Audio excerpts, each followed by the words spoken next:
Bismillahirrahmanirrahim. Alhamdulillahi rabbil alamin. Wassalatu wassalamu ala khayri khalqi Muhammadin wa ala alihi wa sahbihi ajma'in. Amma ba'd. Assalomu alaykum va rahmatullohi ta'ala va barakatuh.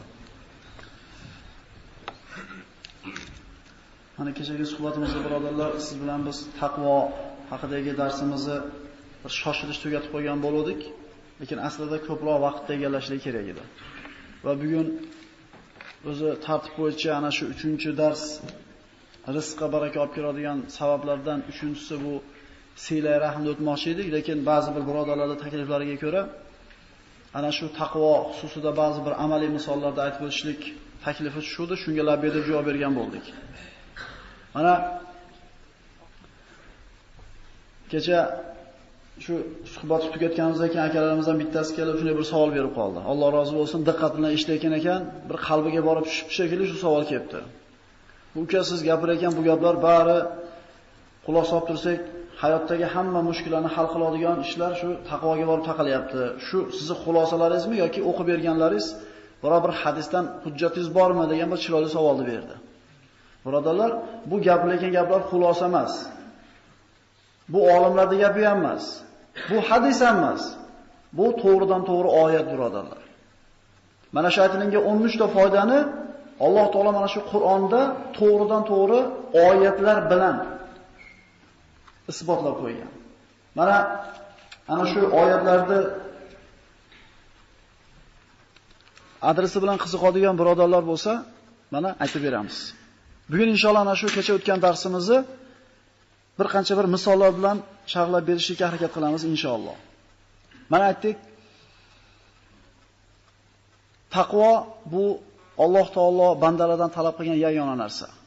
Alloh taolo bizdan rizq so'ramaydi. Bizdan bir shukr, bizdan minnatdorchilik talab qilmaydi. Balki bizdan faqat ibodatni, taqvoni talab qiladi. Mana aytdik, taqvo har qanday mushkullarga yechim bo'lgan, har qanday bir muammoni yechiladigan bir yagona yo'li. Fattaqulloha va yuallimukumulloh dedi Alloh taolo Qur'oni Karimda. Sizlar taqvo qilinglar, men o'zim ham yod o'rgataman. Faraz qilaylik, bir ota-ona, bir otaki kasaliyatda, bolalari hali balog'atga yetmagan edi, vafot etishlari arafasida turibdi. Bolalari sag'ir qolgan, o'lib ketyapti. 4 ta yoki 3 ta kichkina bolasi ana shu beva ayol bilan qolyapti. Ota ketyapti oxirat safariga. Mushkulami? Problemami? Buni hech qanaqa tanish-bilish bilan hal qilib olmaydi buni. Bu ketayotgan odam hech narsa qila olmaydi bolasi uchun. Lekin farzandlarini o'zidan keyin yetim qolib, qiylanib ketishligi haqida o'ylaydigan bo'lsa, odam siqilib ketadi. Mana shu o'rinda islom nima deydi? Mana shu vafot etayotgan ota agar tiriklik davrida Allohdan taqvo qilib yashagan bo'lsa, xavotir olmasin deyilyapti. Rasululloh sollallohu alayhi vasallam aytayapti, farzandlarini kelajagi haqida g'am qilgan, farzandlarini kelajagini o'ylagan ota bo'lsa, bitta narsa qilsin deyapti. U ham bo'lsa taqvo qilsin. Dalil Musa va Xizr alayhissalomlar ana shu bir bilan uchrashib, Musa alayhissalom Xizr alayhissalomdan ilm o'rganmoqchi bo'lib so'ragan paytda, meni bilgan ilmimni o'rganishlikka sabringiz yetmaydi dedi. Va 3 ta voqea bo'ldi. Musa alayhissalom haqiqatan sabr qilmadi. Kemani teshib qo'ydi, bir bolani o'ldirib qo'ydi va nurab yotgan devorni tikka qilib qo'ydi. Qishloqqa kirishgan edi, yotoqqa joy so'radi, yoqda hech kim javob bermadi, ovqat so'radi, hech kim bermadi. Qishloqda chiqib ketishayotib, qarasa devorni bir qishloqda chekasa bir devor nurab yotibdi. Xizr alayhissalom shunday yengilishmadi-da, ikkala payg'ambar devorni tikka qilib qo'yishdi. Shunda Musa alayhissalom 3-marta sabr yetmadi, aytdiki, "Ha bu dedi, bizga yemoqqa, yotoqqa joy bermasa, ovqat bermagan bo'lsa, ha bu devorni urib qo'ydik bu qishloq ahlining devorini. Ha, haqqini talab qilmaymizmi?" deganda, "Sizni sabringiz yetmagani uchinchisi shu, javobini aytaman" dedi-da, nimaga devorni urganligini aytdi. Bu devor 2 ta yetim bolani devori edi. Devorning tagida xazina bor edi. Devor agar yana nurashlikda davom etganda xazina ochilib qolardi, bu 2 ta yetim bola ana shu boyligini himoya qilib olishga qurbi yetmas edi. Ota-onasi yaxshi odam bo'lganligi uchun deyapti Musa Xizr alayhissalom. Alloh buyurdi, devorni tikka qilib qo'ydik. Birodalar, o'lib ketgan ota-ona bola chaqasiga nima yordam qilishi mumkin? Hech narsa qila olmaydi. Faqat taqvo bilan o'tgan bo'lsa, o'lib ketgandan keyin bu taqvodor bandani farzandlari Allohga omonat bo'lar ekan. Payg'ambarlar devorni urib qo'yar ekan birodarlar. O'lib ketayotgan odam agar taqvo qilib yashagan bo'lsa, g'am qilmay o'laversin. Agar uy so'rab berib, mashina bermagan bo'lsa ham, Alloh taoloning omonatida bo'ladi ular.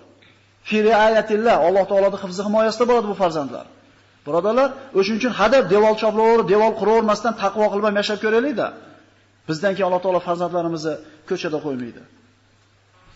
Mana aytdik, taqvo bu payg'ambarlarning yo'li, avliyolarning yo'li. Darslarimizni birinchisida aytdik. Alif lam mim zalikal kitab la royba fi hudal lil muttaqin. Bu kitob taqvodorlar uchun chiroq, haqiqat yo'li, chiroqni yo'ldagi qorong'ulikni yoritadigan chiroq dedik. Taqvodorlarga yo'l ko'rsatadi bu Qur'on dedik. Ya'ni birinchi kelayotgan oyatlarga e'tibor beraylik-da. Taqvodor bo'lsang, ine Qur'on senga ta'sir qiladi, deyapti. Ine senga yo'l ko'rsatadi, deyapti. Bir oyatni bir odamga o'qib bersangiz, yig'laydi, qalbi ezilib. Ikkinchi odamga o'qib bersang, baxrayib turaveradi. Nima bo'pti deb. Bu nimani belgisi? Ana shu taqvoning yo'qligi.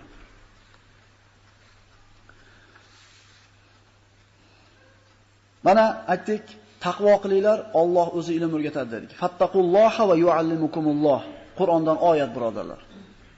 Imom Azamni gapirib o'tdik. Ana shu ikki bir-biriga yopishib qolib tug'ilgan, bittasi o'lik, bittasi tirik chaqaloq. Alloh taolo o'rgatuvdi, ikki og'iz so'zi bilan hozirgi kundagi doktorlar ajrata olmayotgan narsani ikki og'iz so'zi bilan ajratib qo'ydi, birodarlar. Biz taqvo qilaylik. Allohning aytganida yashaylik-da. Uhud kuni musulmonlardan 50 tasini Rasululloh sollallohu alayhi vasallam rumotga qo'yib qo'ydi. Orqani himoya qilib turinglar dedi. Biz yengsak ham, yengilsak ham, qirilib ketsak ham, o'lja olib yutsak ham, o'rninglardan tushmanglar, mendan to buyruq kelmaguncha dedi. 50 ta kamonchi Rasulullohning gapiga labbay deb javob berib taqvo qilib turishganida, Xolid ibn Valid orqada otliq qo'shinning boshlig'i edi. 3 marta harakat qildi musulmonlar orqasidan o'tib urishlikka. Lekin ana shu 50 ta kamonchi taqvo qilib payg'ambarning gapida xo'p deb turganda 22 minutda, birodarlar, 7 marta bayroqdan tarishgan ekan Uhud g'azot kuni musulmonlar. Tasavvur qilaylik-da.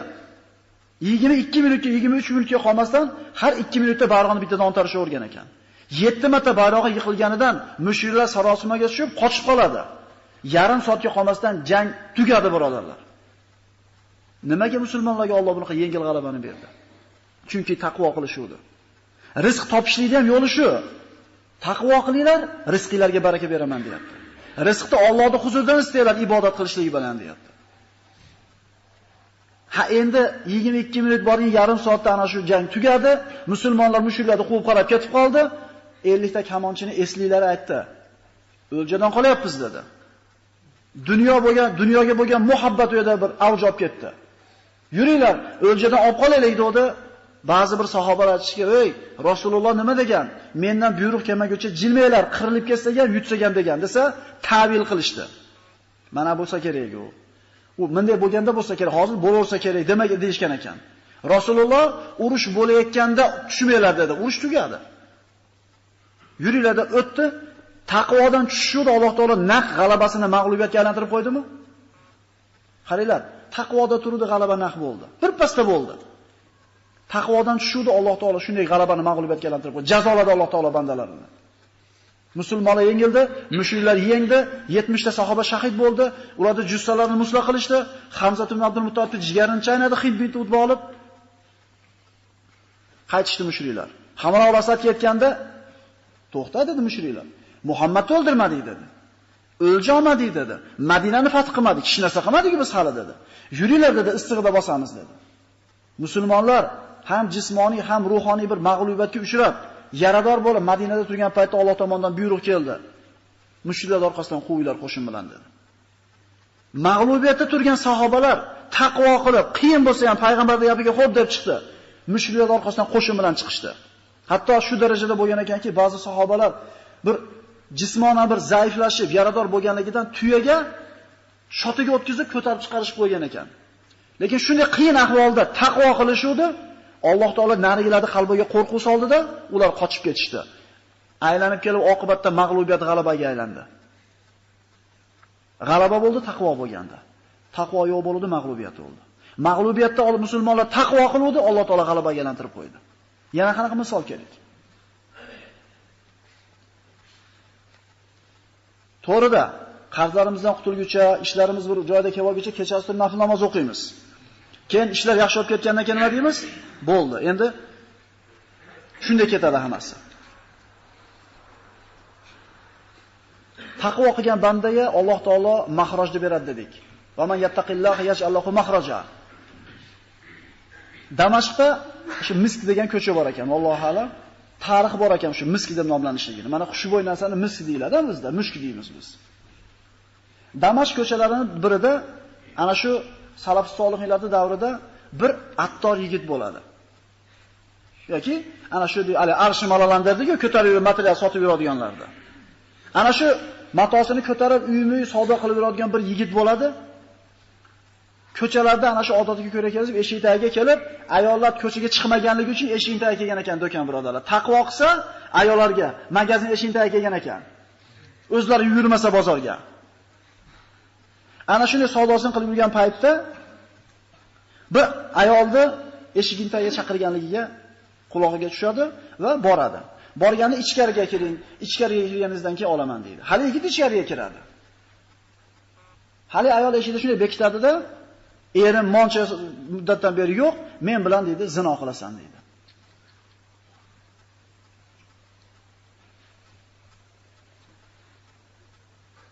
Majbur. Nima qilay endi iloji bo'lmay qoldi deb qo'ymadi.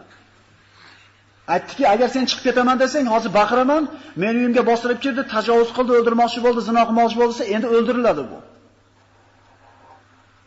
Zino qilay desa, Allohdan qo'rqadi. Qilmay desa, bu yerda tuhmat turibdi. Mushkulami birodarlar? Bu mushkuladan kim chiqaradi insonni bu o'rinda? Faqat Alloh azza va jalla chiqaradimi? Fattaqulloh va yuallimukumulloh. Va man yattaqillaha yaj'al lahu makhraja. Allohdan qo'rqinglar deyapti. Har qanaqa muammodan chiqib ketish yo'lini o'zim ko'rsataman dedi. Nima qildi yigit? U dedi, bu dedi, dod solaman dedi. Hozir har qanaqasiga bu qiz nima, bu ayol haq bo'lib chiqadi. Chunki ostonasini oqlab o'tganingizdan keyin albatta siz nohaq bo'lasiz. Ming xil yo'lni qilib ko'rdi, lekin bo'lmadi. Oxiri yigit ko'ndi. Xo'p dedi. Men sen bilan zino qilaman dedi. Faqat hojatxonaga bir kirib chiqay dedi. Hojatxonaga kirdi, ana shu yerdagi najosatni olib shunday betlariga, boshlariga surkab chiqdi. Chiqqanda haligini badbo'y hidiga hali ayol eshikni ochib haydab chiqarib yubordi. Yo'qol dedi. Zinodan qutulganligiga, ma'siyatdan omonda qolganligiga hamd aytgancha yurgancha ko'chadan ketdi. Yuzidagi najosat mushka ambarda hidini taqatib turar edi. Birodarlar, bu payg'ambar zamonida emas, keyingi davrda bo'lgan. Bu avliyo, sahoba yoki bo'lmasa siddiq emas, oddiy bitta yigit bo'lgan. Lekin taqvo qildi, Alloh nima qildi? Mahrajni berdimi? Birodarlar, bu amaliy misollar. Endi kitob yozib qo'yganda demaylik, bu bo'lgan ishlar birodarlar.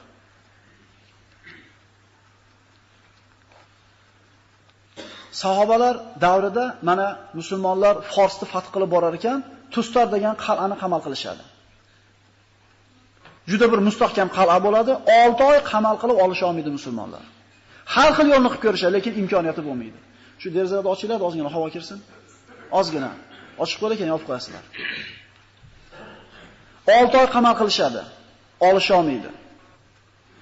Shunda Sa'd ibn Abi Waqqos roziyallohu anhu amir bo'ladi lashkarga. Bir kishi keladi. Yuziga niqob to'sgan. Men deydi, qal'ani qanaqa qilib ochishni yo'lini bilaman deydi. Men aytgan ishni qilinglar deydi. Qilishadi. Nima deyshadi? Nima deydi? Ana shu qasrni ichiga toshlatadigan palaxmoniga o'tkazishadi-da, qilich-pilichini o'zini olib turib otishadi. Tunda uchib qal'aning ichiga tushadi. Devor baland, chiqishni iloji yo'q, kunduzi qamal qilyapti, 6 oydan beri natija bo'lmayapti, ichiga tushdi. Birodarlar, bu Allohdan taqvo qilganligi uchun kelmayaptimi shu ishga? Chunki irg'itganda suvga tushadimi, o'tga tushadimi, dushmanning oldiga tushadimi, lekin Allohga tavakkul qilganidan, Allohni rozi qilaman degan g'ami borligi uchun shu ishni qildi. Bir qancha muddatdan keyin otishib o'rgandan keyin Alloh akbar deb qal'ani eshigini ochdi, musulmonlar fath qilishdi. Juda katta o'lja tushdi. Shunda Sa'd ibn Abi Waqqos aytdiki, har bitta Ayshaydagi jangchini o'ljasini bergandan keyin niqob egasi ham kelsin dedi. Eng katta ulushni shu olish kerak. Chunki 6 oydan beri necha mingta musulmon qilolmayotgan ishni bitta o'zi qilib qo'ydi. Lekin nima uchun Alloh shu imkonni berdi unga? Mana hozir eshitamiz nima uchunligini. Bir necha kun kelmadi hali niqob egasi. Kim? Hech kim bu kishini kimligini bilmaydi. Oxiri amir buyurdi. Niqob egasi kelsin dedi. Amirga itoat qilishlik vojib. Shunda Sa'd ibn Abi Waqqosning chodiriga bir kishi kirdi, aytdiki, "Ey Amiral Mo'minin" dedi, "Men u kishining kimligini bilaman" dedi. U kishini deydi, 3 ta sharti bor, shu shartini bajarsangiz, oldingizga kelar ekan deydi. Nima u? U kishini kimligini aytmaysiz ekan. Tarix kitoblariga yozdirmaysiz ekan. Shu Allohning o'ljasi hammi dekin, shu 3 ta shartni qo'yadi, uchala shartida tamomiy ixlos. Birodalar, haqiqatan tarix kitoblariga oltin harf bilan yozib qo'ysa bo'ladigan ishni qildi. Lekin taqvo qilganligi uchun mukofot kutmayapti bandasidan. Alloh uchun qildi. Qabul qildim deganda menman o'sha kishi deydi. Hazrat Umar Sa'd ibn Waqqosdan so'raydi keyin xalifa. Ayt deganda aytmayman deydi.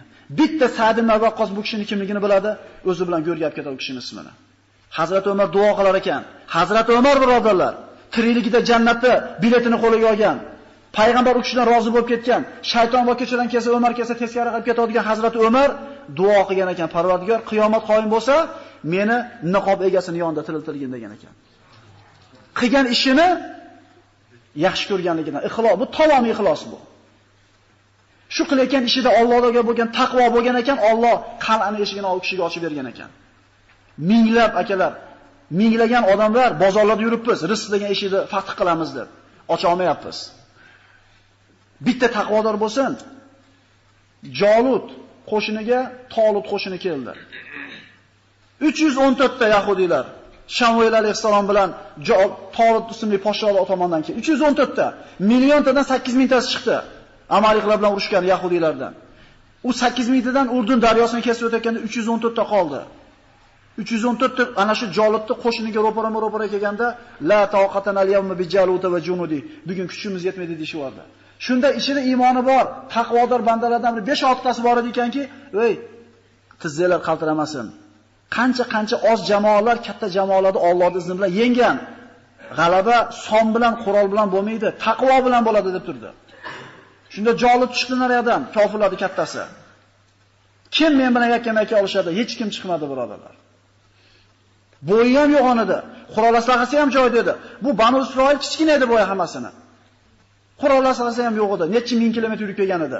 Kim men bilan chiqadi deganda 16 yashar yigit chiqmadimi birodarlar? Men dedi. Taqvo qilgan uchun chiqdimi? Milliondan 8000 ta. 8000 dan 314 ta. 314 dan 20 ta. 20 tadan bitta taqvoga loyiq odam bor ekan, 3 ta toshni otib o'ntarib berdi Alloh taolo. Birodarlar, biz pushka bilan otib ocha olmayapmiz u rizq degan darvozani. 24 soatlab hujum qilyapmiz, ocha olmayapmiz u eshikni. Taqvo qilaylik-da, bitta odam nima qilgan harakat bilan ochiladi, Alloh bersa.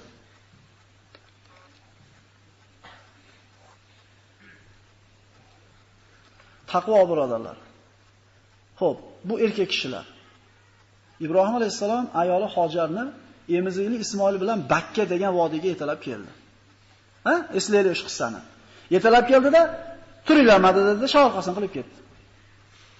Shunda Hojar ona aytdiki, "Ey Ibrohim, bizni tashab ketasizmi shu yerga?" dedi. Indamay ketyapti. Bir dona bolasi, 85 ga kirganda ko'rgan bir dona bolasini o'limga tashab ketyapti. Hozirda ham Makka shahri bo'lmagan. 2 marta so'radi, indamadi. 3-marta Allohu amaraka bi hada. Yo, Alloh buyurdimi sizga bu ishni dedi. Dedi Ibrohim alayhisalom, "Ha" dedi. "Izan lan yuzayyana Alloh" dedi ayoli.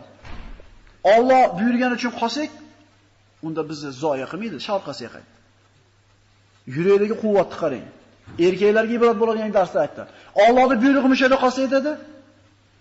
Shu harom pulni olmasam Alloh mendan rozi bo'ladimi? Bo'ldi, olmadim deganda.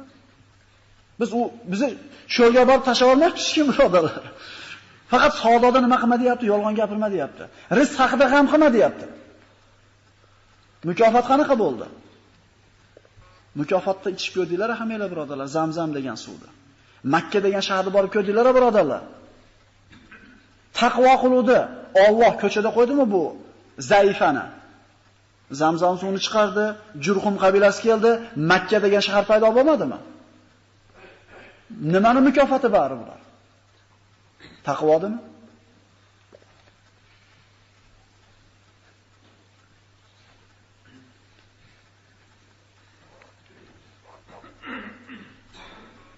Abdulloh ibn Huzofa Sahmi Mana sahobalardan. Rumga musulmonlar qo'shin tortib borganda asir tushadi. Asir tushadida ana shu Rumning podshosi bu musulmonlarni deydi payg'ambarga bo'lgan muhabbati juda qattiq ekan. Bir sinab ko'rmaymizmi? 5-6tasini olib kelinglar dedi.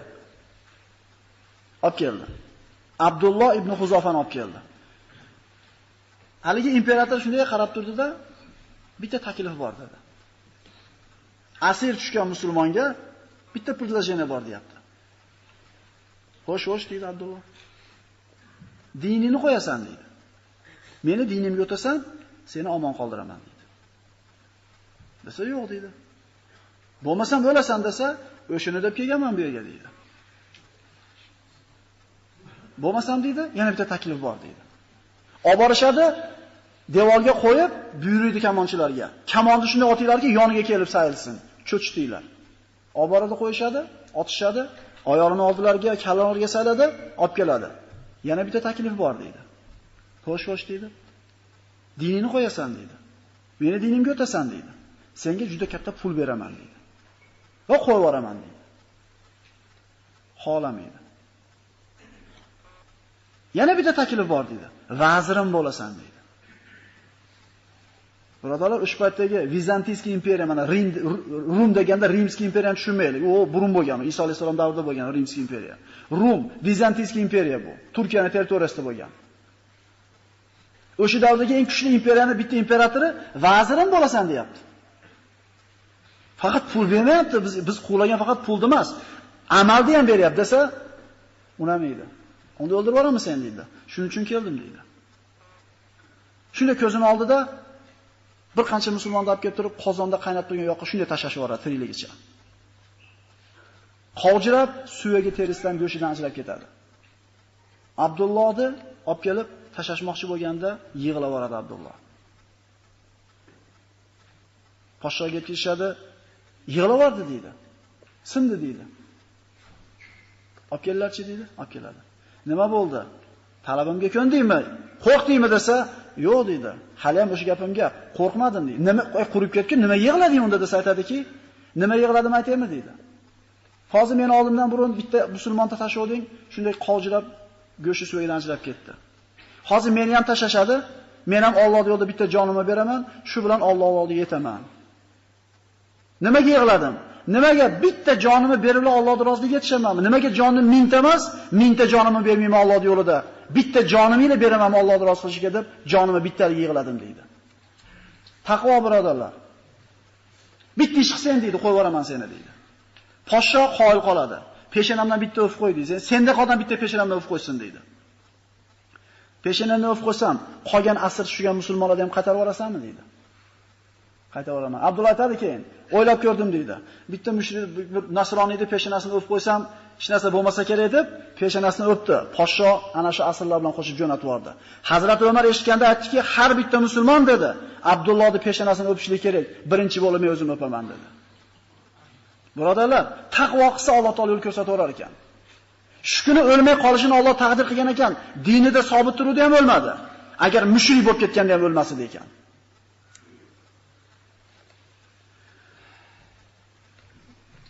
Alloh taolo dushmanlarning makr hilasidan omonda saqlaydi dedik.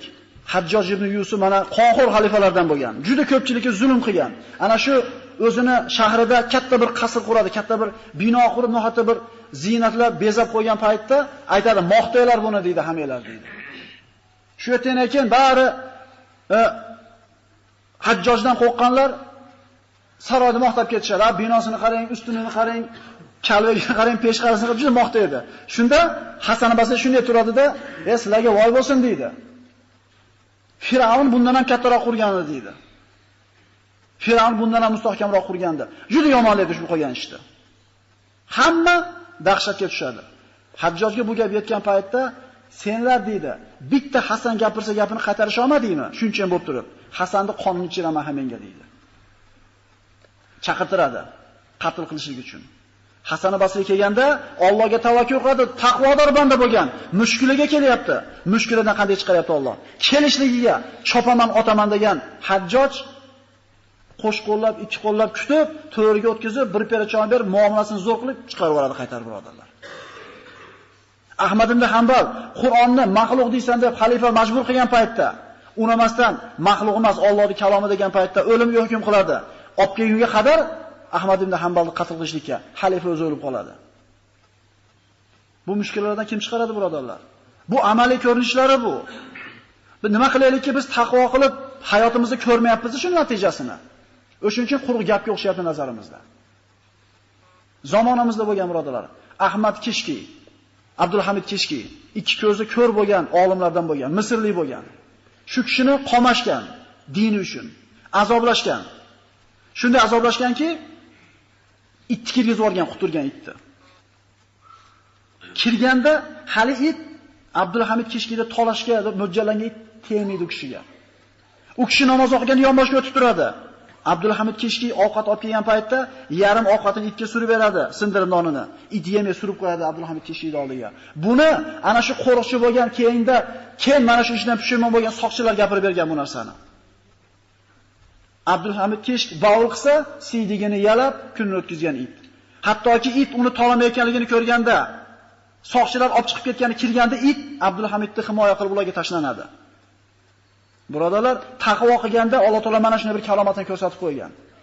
Bu mana shu biz 20-asrda bo'lgan ishlardan. Agar u yoqda uzoqda bo'lgan desak, mana kechagi bo'lgan davrlar, birodarlar. Har qanday mushkullardan Alloh chiqargan.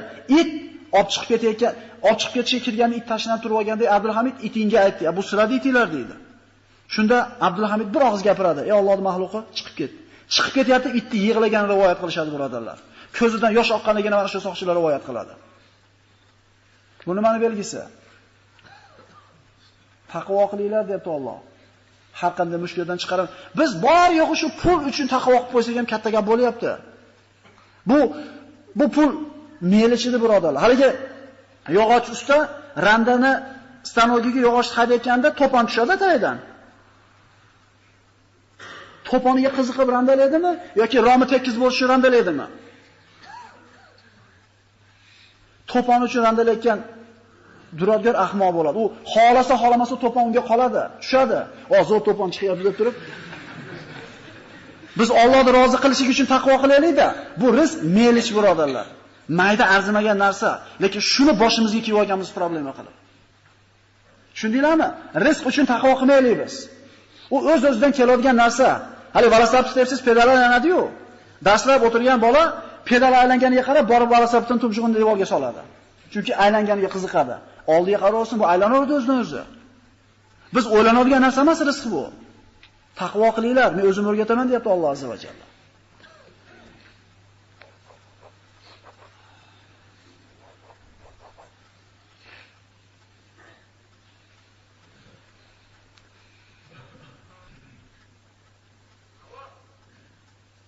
Inna akramakum indallohi atqakum dedi Alloh taolo. Allohning huzurida sizlarda eng hurmati balandinglar, Allohdan ko'p taqvo qilganinglar dedi. Mana birodarlar, bu Alloh esimizga solgan ba'zi narsalar. Agar tarixni gapiradigan bo'lsak, qaraydigan bo'lsak, to'lib yotibdi. U tarixda nomi tarix kitoblarida qolgan kishilar taqvo qilgani uchun kitobda qoldi ularda.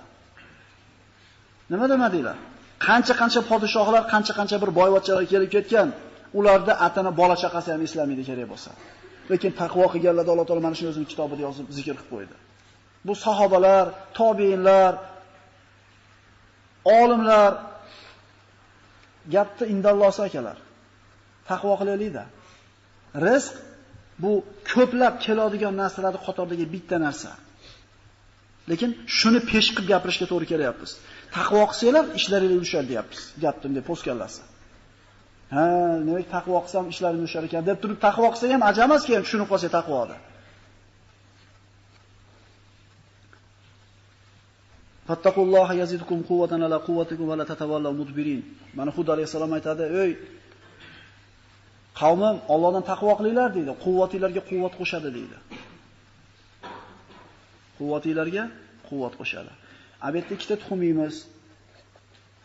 Kuchliroq otimiz. Nima qilmaslik uchun? Charchab qolmaslik uchun. Saharlikda ko'proq yeylar, birodarlar. Yong'oq yeylar ikkita ovqatdan keyin. Xilma-xil taomlar yeylik. Nima uchun? Qiylanib qolmaylik, charchab qolmaylik, iligimiz uzukib qolmaylik. Taqvo qilaylik-da, birodarlar. Saharlik qilmasiz ham qoningiz to'g'ri yuraveradi. Kim to'g'rizadi qorinda? Biz ovqatga suyanmaylik qonimizni tikka turishlikka. Biz pulimizga suyanmaylik hayotdagi problemalarni hal qilishlikka. Taqvo qilaylik, Alloh taolo hamma narsani o'zi hal qilib beradi. Mana Alloh taolo mana shu oyat bilan tugatamiz. Agar ular deydi Alloh taolo Tavrot va Injilni qoyim qilishganida deydi mana shu Banu Isroil. Oyoqlarining ostidan ham baraka kelardi, ustlaridan baraka kelardi, lekin inkor qilishdi. Shu qilgan ishlar tufayli bizlarni azobladi deydi. Alloh taolo birga bo'ladi taqvodor bandasi bilan Nahl surasi. Alloh taolo muhabbati bo'ladi bandasiga, taqvodorlik bandasiga Tavba surasi. Alloh taolo do'st bo'ladi bandasiga, taqvolisiga Josiya surasi, Anfal surasi. Ishlarini yengil qiladi Alloh taqvoli bandasini Taloq surasi. Gunohlarini kafforat qiladi Taloq surasi. Xavf va xatardan Alloh omonda saqlaydi A'rof surasi. Yaxshi amallarini faqat taqvodordan qabul qiladi Moida surasi. Osmoni yerdan barakani yog'diradi A'rof surasi. Dushmanlarning makr hiylalarini o'zi nari qiladi Oli Imron surasi. Ilm beradi Baqara surasi. Najot beradi Alloh taolo Maryam surasi. Jannatni beradi Alloh taolo Naba surasi va xayrli oqibatni beradi Alloh taolo Toha surasi. Har bittasiga birodarlar Qur'ondan oyat bor. Hujjati eng kuchligi bu. Gap qisqasi taqvodor bo'laylik. Ikki dunyomiz obod bo'lishini xohlaydigan bo'lsak. Undan boshqa yo'l yo'q birodarlar. Assalomu alaykum va rahmatullohi va barakatuh.